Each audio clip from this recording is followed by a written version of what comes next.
Uma boa noite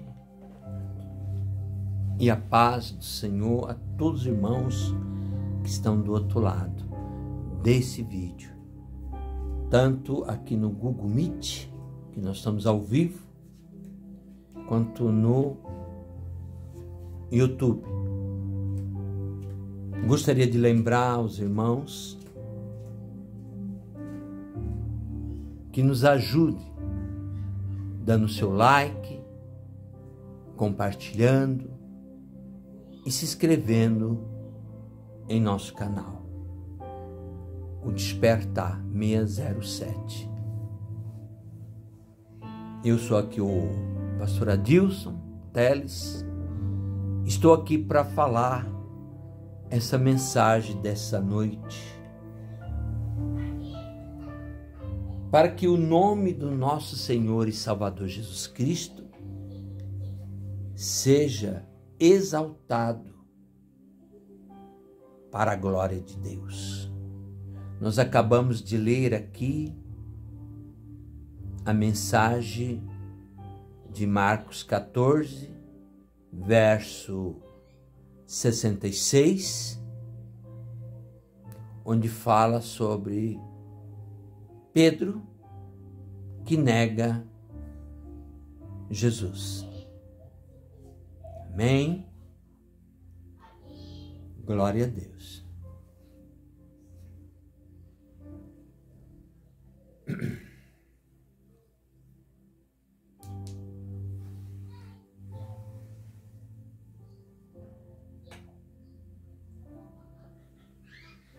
Irmãos, nós estamos aqui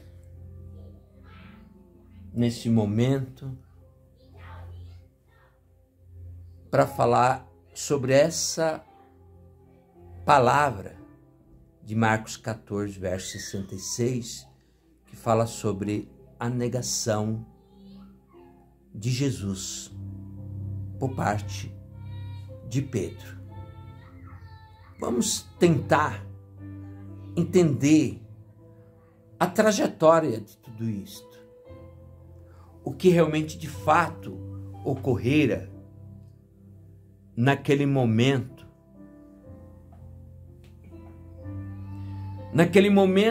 em que a pessoa devia estar num grande estresse, com muito medo, vendo toda aquela cena de horror. Então, nesse momento a pessoa, a coisa é mais séria do que se imaginava. Porque aqueles discípulos de Jesus, principalmente Pedro, Tiago e João, que eram os três principais, porque sempre quando Jesus ia fazer alguma coisa muito especial, sempre chamava os três. Então eram pessoas de quê? Pessoa de confiança de Jesus. Ora, se a pessoa é de confiança, por que ele negou Jesus naquele momento? É algo para se meditar. É algo para se prestar atenção.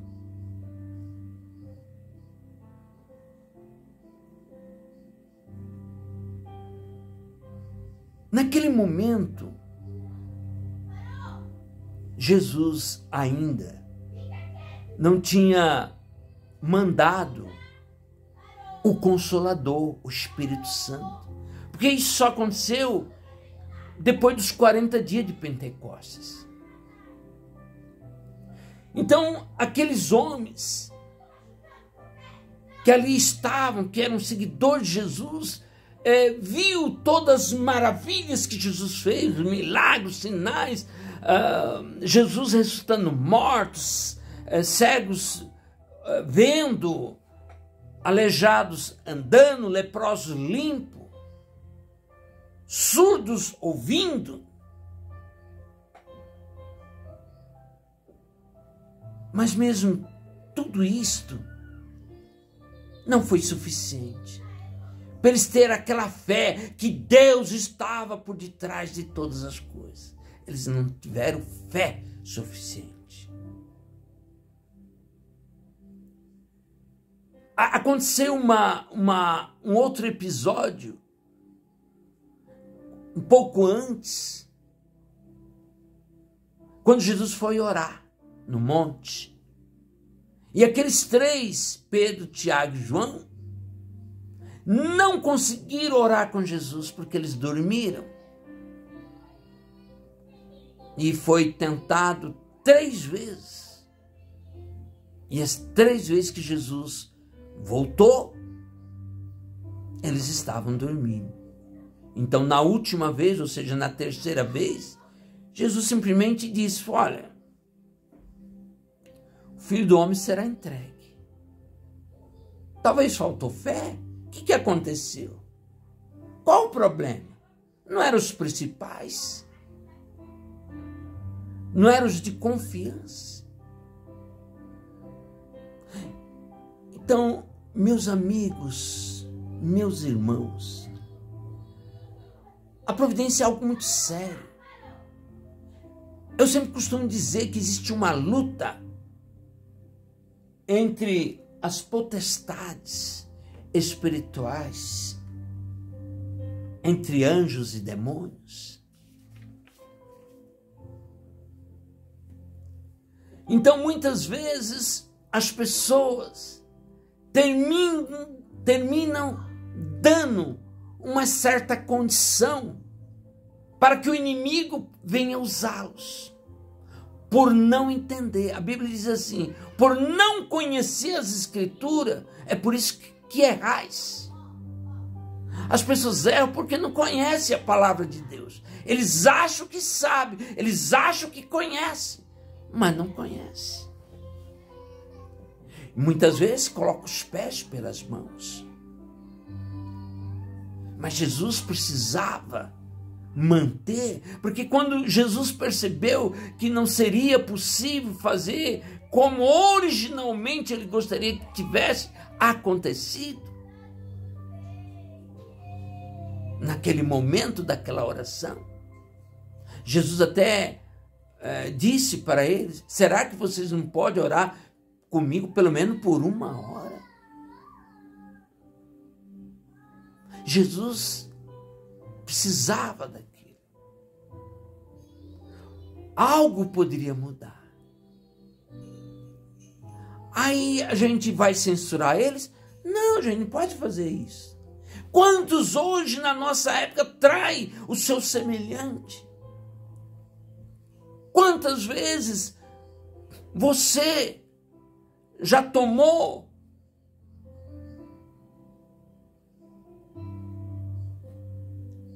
uma situação dessa natureza? Já fez algo nesse sentido? Por que você censura eles lá?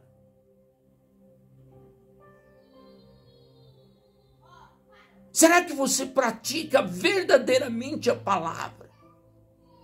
Será que você alguma vez já não se escorregou na casca de banana? Muitas vezes, o destino de uma nação depende de pessoas íntegras, de pessoas sinceras, de pessoas honestas, pessoas que não venham trair a confiança de Deus. Será que as pessoas realmente estão preocupadas com isto? Ou simplesmente entrou na era do comodismo? Tá tudo bem, isso não tem nada a ver. Nós estamos entrando, irmãos, num momento crucial da história. Nós estamos vivendo o período do fim. Nós estamos vivendo o período do fim.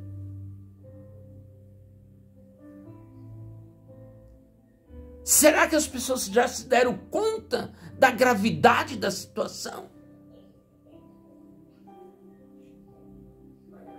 Olha o que aconteceu lá na época de Pedro, na época de Jesus. Não conheço, nunca vi.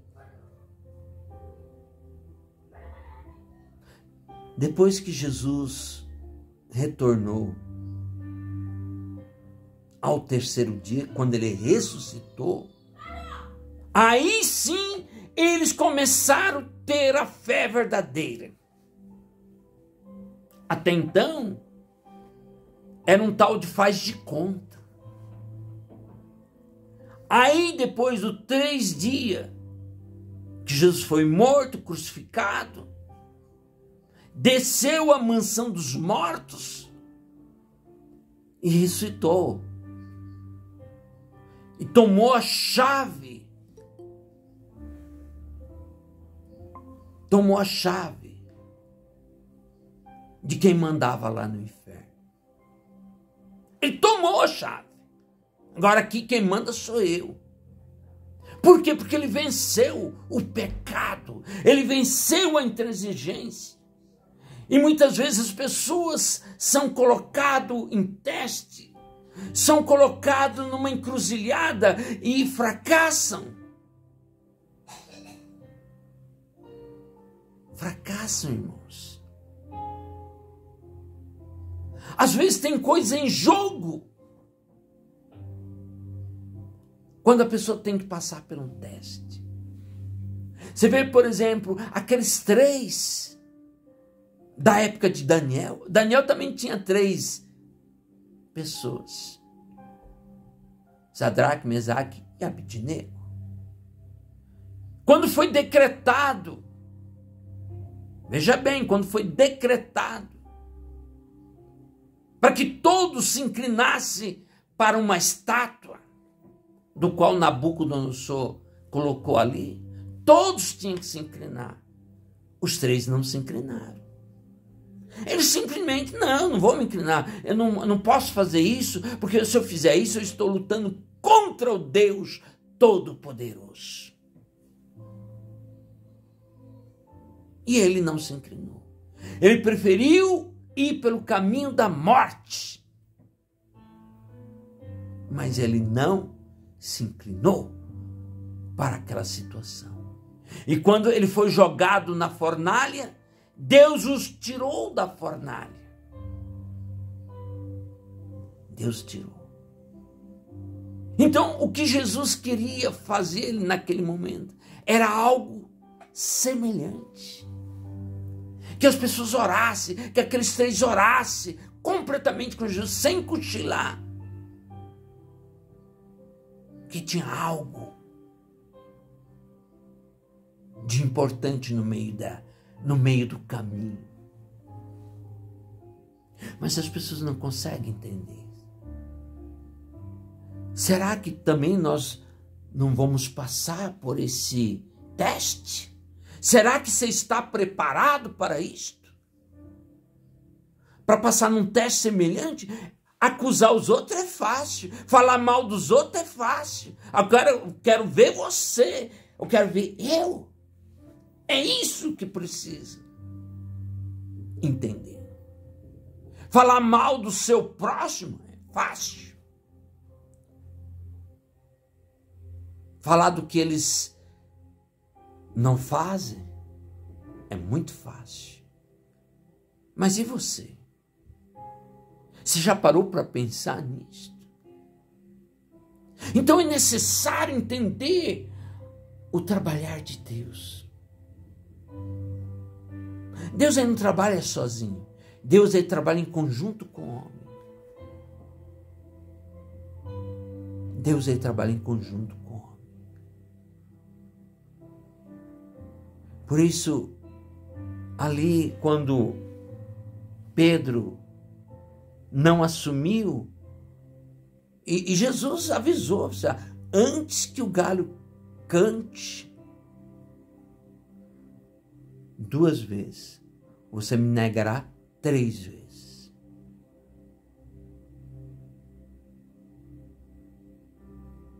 Aí ele chorou.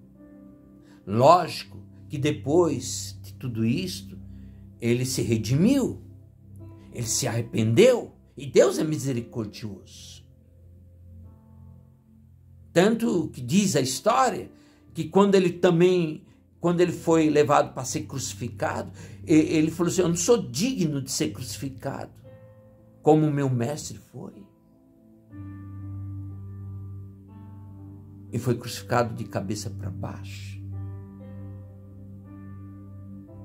Mas Jesus e o Deus Pai Todo-Poderoso deu uma missão muito importante. Tu és Pedro, e sobre essa pedra constituirei a minha igreja. E dali começou o trabalhar de Deus na terra, o cristianismo. O cristianismo começou com quem? Começou com esses apóstolos, com esses discípulos, com esses 3, com os 12, com os 70. Mas sobretudo com os 3, mesmo eles errando, mas eles se arrependeram. Então muitas vezes, quando você erra e não tem mais jeito, você acha que por causa do seu erro você agora vai para o inferno? Não. Vamos se arrepender. Vamos se arrepender, irmãos. Porque Deus é misericordioso para te perdoar, você e eu. Deus, ele não é um ser para vir fazer o mal para ninguém. Ele é misericordioso. Ele quer salvar todos. A Bíblia diz que as pessoas não venham a se perder, mas que todos venham a se salvar. Deus mandou Jesus para salvar as pessoas, para salvar os pecadores. Ora, quem não quer, paciência, fazer o quê? Mas o trabalhar de Deus é esse, é salvar as pessoas. Não é porque você errou hoje, ou porque você fez algo que fosse contra a conduta, seja lá do que for, que você não mereça o perdão. E isso é tão real, irmãos, que aquele ladrão que estava lá na cruz, na última hora, ele se arrependeu. E ele pediu por misericórdia para Jesus. Mestre, não se esqueça de mim quando o Senhor entrar no seu reino. E Jesus respondeu: hoje mesmo estarás comigo no paraíso. Glória a Deus. Para um ladrão. Aí a gente fala assim: mas isso aí não tem mais jeito. Todos têm jeito, irmãos. Todos têm jeito. Jesus, uma vez ele falou assim, que ele não veio para os bons, ele veio para os doentes. Ele não veio para as pessoas que têm saúde. Para aqueles que acham que não precisa de salvação. Para aqueles que acham que não precisa de salvação, de coisa nenhuma. Jesus, ele veio para os pecadores. E assim ele fez, e assim ele se doou, e assim ele foi crucificado e ressuscitou ao terceiro dia, para a honra e glória do nosso Senhor e Salvador Jesus Cristo. Amém? Glórias a Deus. Palavra maravilhosa. Palavra de perdão. Palavra de conforto, irmãos. Existe uma esperança ainda. Existe uma esperança para nós. Para nós que somos brasileiros. Existe uma esperança. Deus não esqueceu da gente. Deus está no controle. Mas Deus vai trabalhar no seu tempo.